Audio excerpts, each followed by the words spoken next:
What's up everyone? Welcome back to One Strange Adventure. Welcome to the next video. And in today's video, we're going to talk about some weather safety tips. Right, because while we were in the Keys, we experienced some pretty strong weather.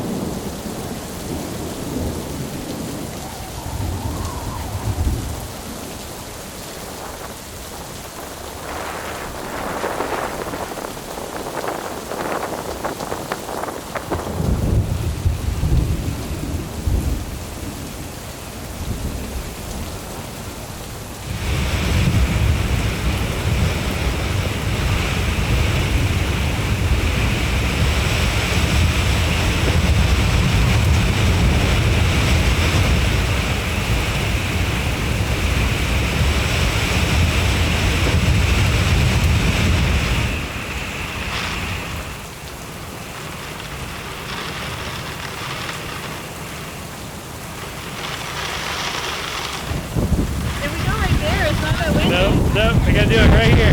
But Okay,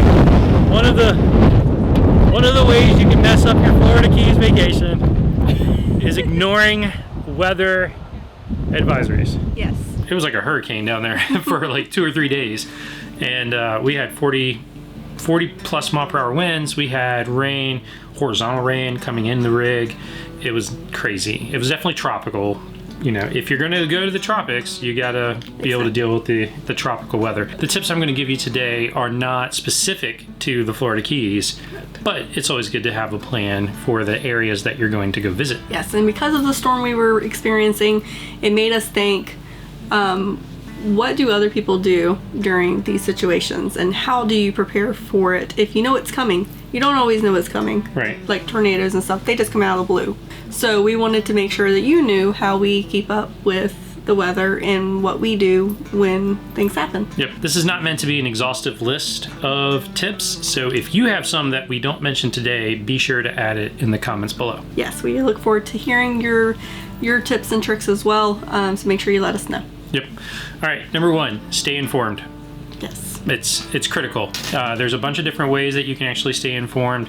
There are different apps that we use. So one of them being just the iPhone kind of native weather app. Right. We also use AccuWeather And the Weather Channel. and the Weather Channel. That is specific to weather, but there is a wind app that we've downloaded that I use a lot, and it's called Windometer. It's for the iPhone. I'm not sure if it's available for Android or not, but it will give you the current direction of the wind. It will give you a forecast of the wind over 24 hours plus your weekly forecast of winds. And we use that also not just during weather conditions, but we also use that when we want to go paddling, because we need to know where to launch and we don't want to fight the wind the entire time we're on the water. Right. So we use that a lot when we're near a body of water, even if it's just a lake that we're going to go paddle on. Yep. And even before we get to the Florida Keys, there's apps that you can use to kind of forecast your weather on your travel route. Yes. There's one called On the Way that will give you kind of your weather pattern along the route that you put in there. So that's pretty cool. And that's actually important because, like, coming into the Keys, we have to go to Sunshine Key. You go over the 7 Mile Bridge. You don't want to go over the 7 Mile Bridge during a extreme wind advisory, pulling a rig this size. Right. Like a 45-foot sail. Yeah, like if it's hitting the right direction, then it can cause a lot of damage and be very dangerous. Mm-hmm. So we like to use that to stay informed of the route that we're taking and if there's any bridges and stuff that we need to go over. Yep.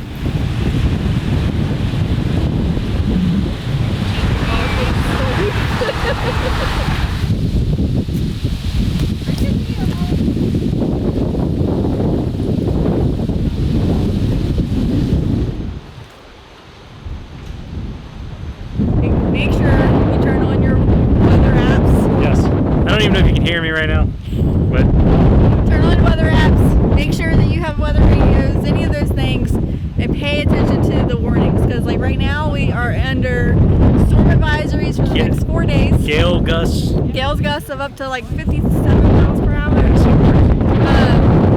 Average of 25 mile per hour winds.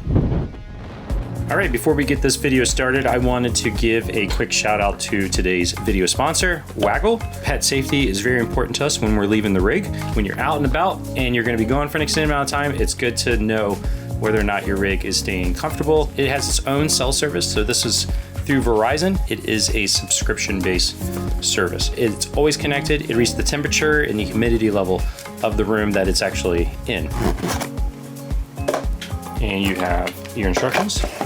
So here's the actual display. All right, now we're gonna open the app for the first time, allow it to send us notifications. Now that we have it set up, we have it on our phone, it's working. Time to find a home for this little thing right here. And this is your receiver. This is the box that it actually transmits all the information. And we're gonna stick it right here behind our TV. And because there's a USB port right here, we can charge it. So I'm gonna go ahead and do that now. If you're interested in the Waggle, there is a link in the description. Go ahead and click that, follow that, get your 60% off. And yeah, now we're ready to be able to leave the camper and still monitor our pets. And now we have peace of mind knowing that we have the Waggle monitor. Okay, another thing you need to know, and this is kind of specific to the Florida Keys or Florida in general, is that if you've never been there before, the sun can be a little bit more intense. Yes. Down there. So keep an eye on the UV index. It's not just bad weather, it's also really good weather. Yes. You can get sunburned very quickly and ruin the rest of your vacation. Yeah, those sun rays are very intense. You'll see a lot of your locals wearing the sun shirts and sun pants and sun hats because it's so intense and you're there all the time that you just want to be protected. You don't want to risk burning or getting skin cancer or any of those things.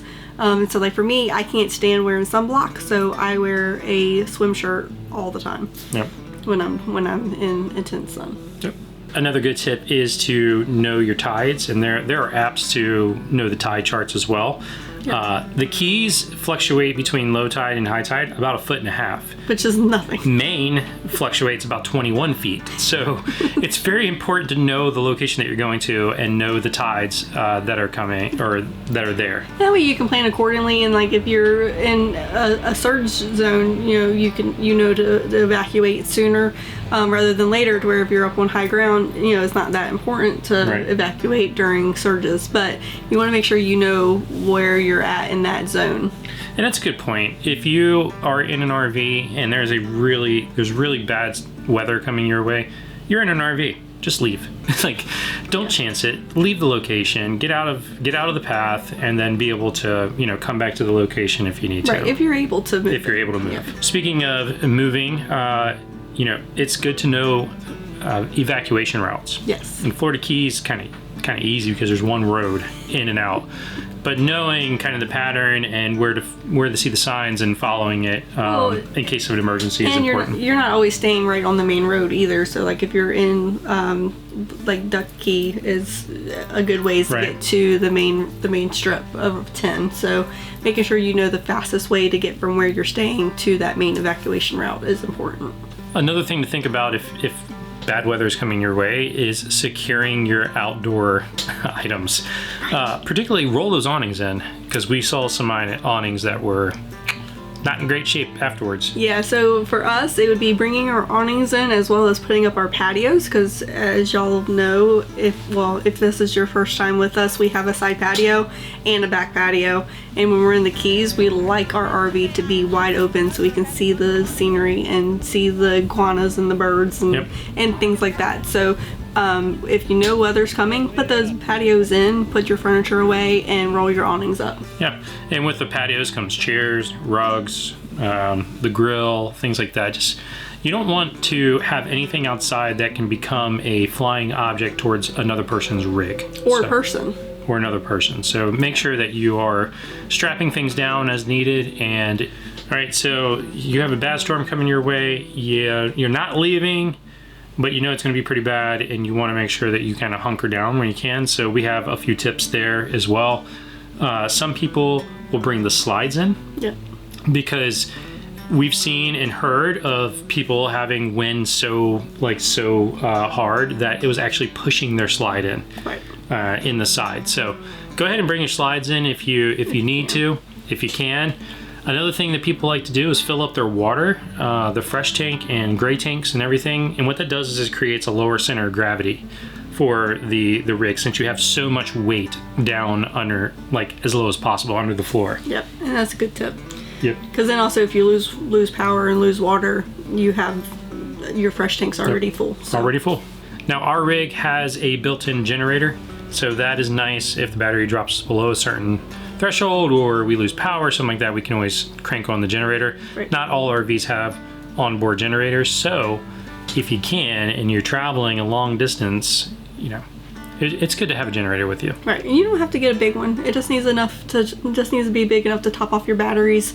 Especially like when we were in the Keys, it's such a windy, gusty time that we didn't even need our ACs, so our battery system would actually last longer. But being able to run a coffee pot or something like that, you know, it doesn't take a whole lot to top off your batteries.